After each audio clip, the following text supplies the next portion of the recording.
IG Sindh Ghulam Nabi Memon ने संगीन जराइम फौरी मुकदमा दर्ज करने का हुक्म दे दिया। आईजी सिंध की जानिब से एडिशनल आईजी कराची सिंध के तमाम रेंज और जोन के डीआईजीज, एसएसपीज और एसपीज को मुरासले इरसाल कर दिए गए हैं। मजीद जानेंगे डॉन न्यूज़ के नुमाइंदे मोहम्मद बिलाल से। बिलाल, क्या तफसीलात हैं? देखिए, आईजी सिंध गुलाम नबी मेमन की जानिब से सिंध पुलिस को मरासला जारी किया गया है। मरासला एडिशनल आईजी कराची सिंध के तमाम रेंज और जोन के डीआईजीज को अरसाल किया गया है, जबकि सिंध के तमाम एसएसपीज और एसपीज को भी अरसाल कर दिया गया है। सेक्शन CRPC 154 के मुताबिक FIR का फौरी इंतजाज होना चाहिए। 23 मई को आईजी सिंध की सरबराही में मीटिंग का इनेकाद हुआ था।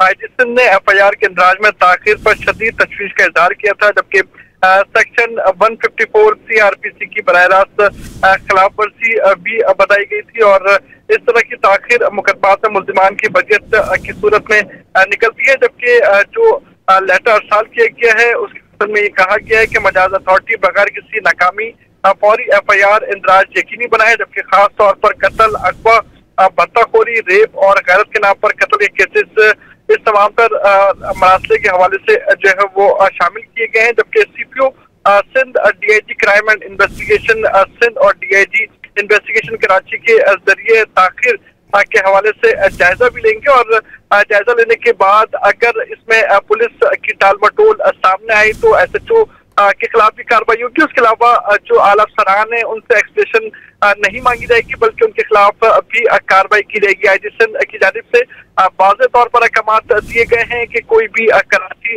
या सिंध में कोई भी ऐसा वाकया पेश आता है और उसका मुकदमा जो है वो पुलिस मौके पर दर्ज नहीं करती, उनके खिलाफ कार्रवाई की जाएगी। जी, बहुत शुक्रिया मोहम्मद बिलाल इन तफसीलात के लिए।